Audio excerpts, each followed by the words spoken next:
So I think case study मतलब recent discussion ही था जिसमें काफी बड़ा म्यूचुअल फंड का पोर्टफोलियो हो गया था, ओवर डाइवर्सिफिकेशन हो गया था, मतलब मोर देन 20-25 म्यूचुअल फंड्स थे अलग अलग इसमें। मतलब मैंने पूछा था कि कोई स्ट्रेटेजी से वो डेवलप हुआ है क्या, तो ऐसा नहीं, कोई स्ट्रेटेजी से नहीं था।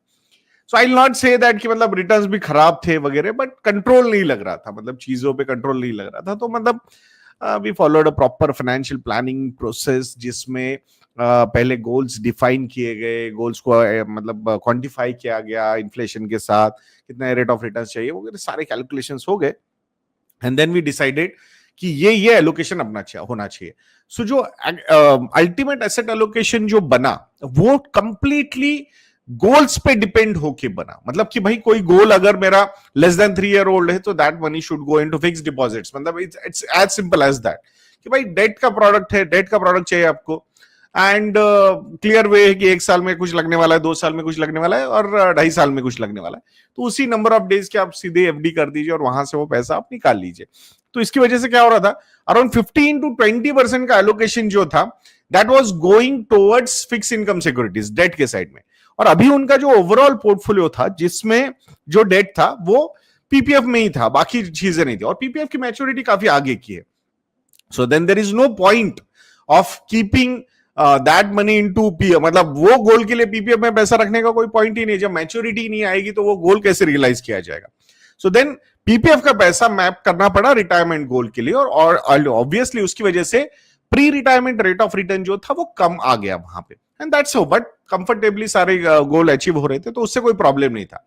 सो अल्टीमेटली जब ये सारी प्रोसेसेस हो गई कि भाई short term goals, medium term goals, long term goals, तो उसमें जो परसेंटेजेस आए, तो बिकॉज ऑफ गोल प्लानिंग जो सब एसेट एलोकेशन बन रहा था जिसमें स्मॉल कैप का allocation was coming around 7-8%, not more than that in the total portfolio. But currently जो पोर्टफोलियो बिल्ड हुआ था वहां पे 35-40% का स्मॉल कैप का एलोकेशन था। So then we had discussion, Parimal मतलब हमारे पास अलग अलग हमारे मतलब मैंने एक एक्स स्मॉल कैप फंड बोल दिया, say suppose X small cap fund, उनके पास Y Z A B C ऐसे 4-5 स्मॉल कैप फंड्स थे। अब उसमें एक लॉजिक था उसके पीछे का कि भाई ये क्यों लेना चाहिए, उसका रिस्क पैरामीटर्स देख के, आपका रिस्क पैरामीटर्स, आपका प्रोफाइल देख के ये कंफर्टेबल लग रहा है, उस हिसाब से हमने जाना चाहिए। तो उन्होंने बोला यार ये तो कभी डिस्कशन ही नहीं हुए हमारे जब ये सिलेक्शन हो रहे थे। तो मैंने कैसे सिलेक्शन, बोले एक ही क्राइटेरिया होता था हमारा, रिटर्न्स देखो, इन्वेस्ट करो, हम कुछ और चीजें नहीं लगाते। तो मोमेंटम में वो सारी चीजें सही भी हो गई।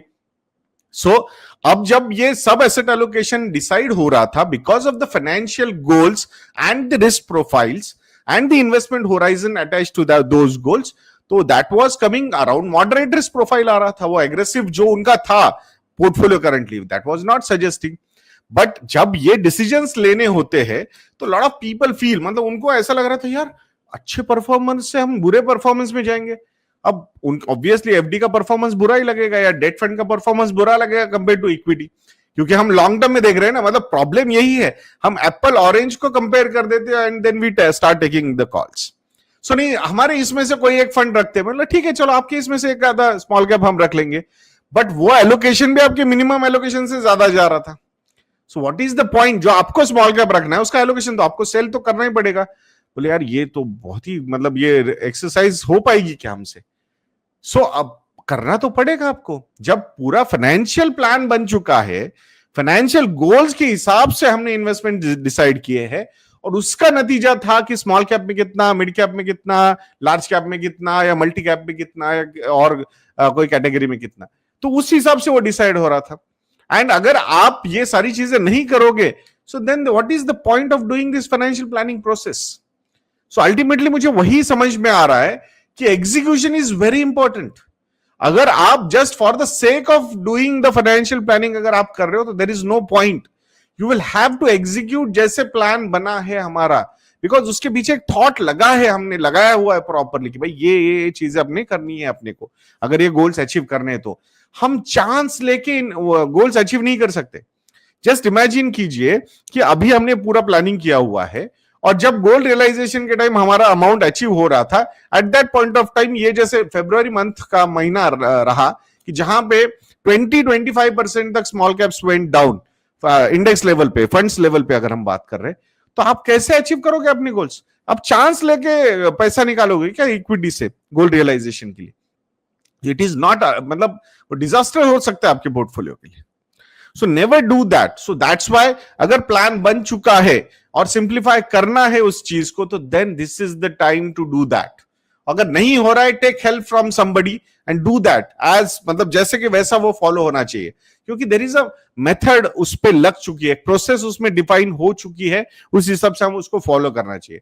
अदरवाइज अगर हम चांस पे ही मैनेज करने लग गए पैसों को, तो देर इज नो पॉइंट।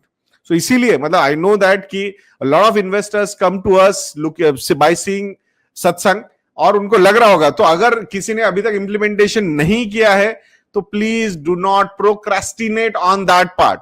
पहले हम बोलते थे फाइनेंशियल प्लानिंग पे प्रोक्रेस्टिनेट मत करो, this is the time to do financial planning. चलो सर फाइनेंशियल प्लानिंग कर ली, एग्जीक्यूशन सर वो बाद में करेंगे तो फिर प्लानिंग करने का मतलब नहीं है। तो एग्जीक्यूशन को भी उतना ही इंपॉर्टेंस आपको देना पड़ेगा।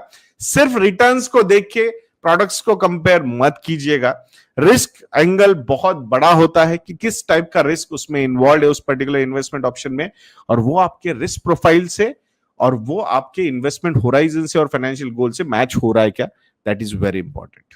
नहीं, बिल्कुल मेरे को लगता है कि ये चीज कंसिस्टेंटली आती है, मतलब when we are making plans also, कि लोग जो हैं इम्प्लीमेंटेशन करते हैं 30% करा, 20% किया या किया ही नहीं, एंड दे आर थिंकिंग कि मतलब, तो ये सारी चीजें मेरे को लगता है कि बहुत ज्यादा एक प्रॉब्लमैटिक है कि पीपल आर नॉट, मतलब प्लान बनाते हैं, कन्विंस हो जाते हैं कि हाँ हाँ चीज है, उस टाइम फुल डिस्कशन परिमल की, मतलब एक चीज 3-3 4-4 घंटे का डिस्कशन आई थी, आपका परसों कल 3.5 घंटे का कोई डिस्कशन था तो सब बनाया, रिपोर्ट बनाई, राइट, और सब कन्विंस हो गए, समझ गए हाँ हाँ ठीक है ऐसे, और फिर वही कि मतलब जब 2-3-4 महीने के बाद कभी टीम फॉलोअप करती है, डिस्कशन होता है कि भी क्या हुआ।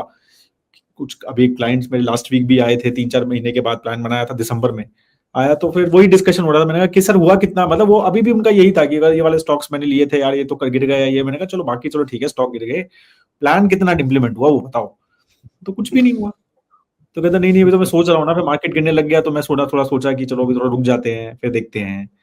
तो ये जो प्रॉब्लम है ना कि पीपल आर नॉट अंडरस्टैंडिंग की प्रोसेस की value, they are not still not understanding. लोगों को ऐसा लगता है कि मैं, मतलब हर आदमी को मुझे ऐसा लगता है कि उसको लगता है कि मैं कर लूंगा टाइम मार्केट को, मतलब मेरे को पता है कि कब मार्केट नीचे गिरने वाला है, कहीं ना कहीं से सीएनबीसी सुन के या कुछ ना कुछ कहीं ना कहीं सुन के, मतलब कोई ना कोई तो होगा जिसको पता होगा कि, और शायद मेरे कान में वो पड़ जाएगा, और फिर मैं एकदम परफेक्ट मार्केट को टाइम करूंगा, जिस दिन मार्केट एकदम नीचे था उस दिन मैं अपना सारा पैसा डालूंगा और फिर बहुत अमीर बन जाऊंगा। तो ये चीज जो है ना, ये मतलब इतना ज्यादा है कि आई डोंट नो कि कैसे उसको समझाया जाए, कैसे ये चीज को करा जाए कि ये it is almost an impossible thing to do. आप मत करो, आप प्रोसेस पे फॉलो करो, जैसा है हम फॉलो करते हैं प्रोसेस को। कई बार yes luck may be a factor which will help us, no doubt in it, right, और उसमें हेल्प अगर हो गई तो ठीक है, नहीं हुई तो तब भी हमारा प्रोसेस, जो हमारे जो अजम्पशंस हैं और हमारे जो conservative moderate investment thought process है, वो हमारे फिर भी मीट होने ही है,